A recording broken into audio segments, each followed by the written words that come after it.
Saya itu alhamdulillah hafal silsilah ulama-ulama Banten.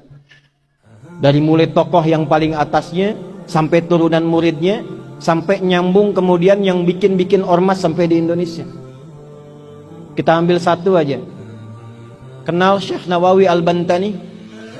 Kenal di mana tuh? Lahir baru kemarin kenal Syekh Nawawi. Alhamdulillah. Syekh Nawawi Al-Bantani dari Tanara. Saya ambil satu muridnya saja. Punya murid namanya Abuya Kiai Syekh Asnawi Caringin. Di Banten itu banyak kota Caringin. Tangerang ada Caringin tuh, Cisoka. Di situ ada Abuya Kiai Haji Yusuf bin Said. Di antara muridnya itu ada Abuya Uci Turtusi, Allah yarham alaih, dari Cilonggok. Ya, itu di antara gurunya itu Abuya Yusuf bin Said selain ayahnya, Abuya Ramli, Dimyati Ramli.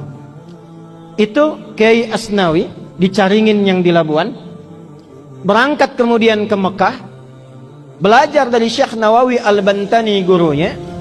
Itu juga bertemu dengan teman akrabnya dua. Yang dua ini kelak mendirikan dua ormas besar di Indonesia. Satu Syekh Muhammad Darwis, yang kemudian diganti namanya oleh gurunya menjadi Syekh Ahmad Dahlan. Pulang kemudian ke Nusantara mendirikan Jam'iyah Muhammadiyah 18 November 1912. Satu lagi Hadratus Syekh Kiai Haji Muhammad Hashim bin Asy'ari, yang kemudian pulang ke Nusantara mendirikan Jam'iyah Nahdlatul Ulama 31 Januari 1926. Pulang. Dan ternyata ketika dilihat semua keakraban ini nyambung di nasab. Nyambung. Ada nasab guru, ada nasab asli ke atas.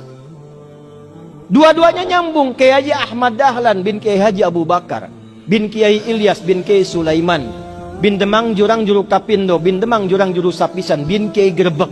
Grebek 1, Grebek 2. Nah di Grebek 2 itu salah satunya kakek buyutnya Pak Erlangga, Pak. Naik ke atas, nyambung ke siapa? Ahmad Jumadil Kubra. Syekh Ahmad Jumadil Kubra itu sekarang masjidnya dan dorikhnya, peninggalannya itu ada di wilayah Semarang, mau arah ke arah Demak. Jadi kalau ada belok ke kiri itu sebelah kiri sebelum perempatan itu ada masjid warna hijau, kubahnya emas. Itu dorikhnya Syekh Ahmad Jumadil Kubra. Sebelum Universitas Sultan Agung itu ada tuh.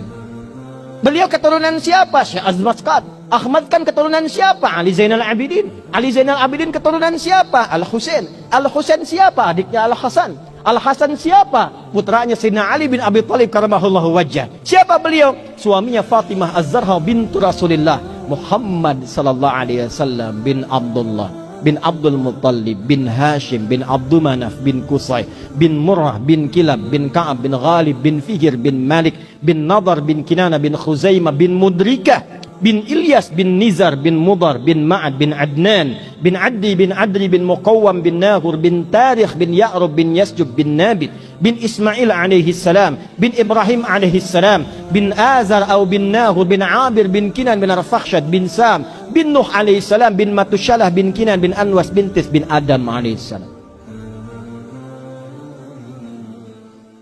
Sallu ala Nabi. Ulangi Pak Ketua DPRD. Kiai Hashim juga begitu. Cuma ketemunya nanti di Joko Tingkir, Pangeran Benawa, keturunan 23 dari Nabi sallallahu alaihi wasallam. Kiai Haji Muhammad Hashim bin Asy'ari bin Abdul Wahid bin Abdul Halim. Abdul Halim dikenal dengan Pangeran Benawa, nama bekennya dikenal dengan Joko Tingkir bin Abdul Aziz bin Abdurrahman. Siapa itu beliau? Walid Raden Ainul Yakin. Siapa beliau? Anak dari Sunan Giri. Nyambungnya lagi ke atas seperti nasabnya Kiai Haji Ahmad Dahlan. Dua-duanya bersaudara. Dua-duanya bikin ormas. Dua-duanya punya teman akrab, Syekh Asnawi dari Caringin, Banten, menularkan murid-murid. Di antaranya ada yang di Tangerang juga. Di Ciputat ada Ustadz Mehmet. Jakarta Kiai Haji Ahmad Khatib. Ya, itu menantunya. Istrinya itu Ratu Iyot namanya.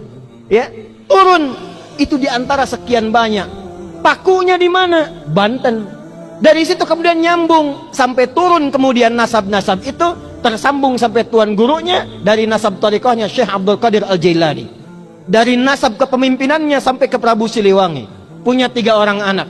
Abdullah Iman dikenal dengan Walang Sungsang, Syarifah Mudaim, Kemudian satu lagi siapa? Raja Sengara. Syarifah Mudaim berangkat dengan kakaknya Abdullah Iman ke Mekah. Lalu bertemulah di situ dengan Syarif Abdullah. Syarifah Mudaim menikah dengan Syarif Abdullah, melahirkan Syarif Hidayatullah. Pulang kemudian ke daerahnya, bertemu dengan kakeknya Prabu Siliwangi, diberi daerah di Gunung Jati, dikenal dengan Sunan Gunung Jati. Punya anak-anak, anak pertama laki-laki Muhammad.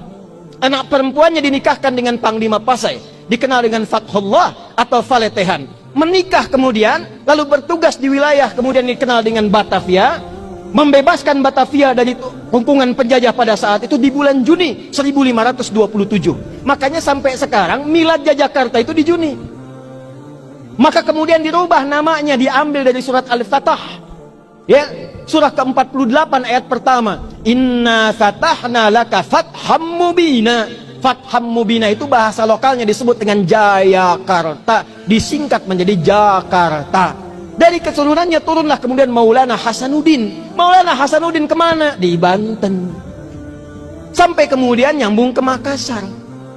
Di Banten ini luar biasa. Banten ini pakunya. Banten ini imannya kuat. Jadi kalau ada orang Banten kemudian imannya lemah, dipertanyakan kebantenannya.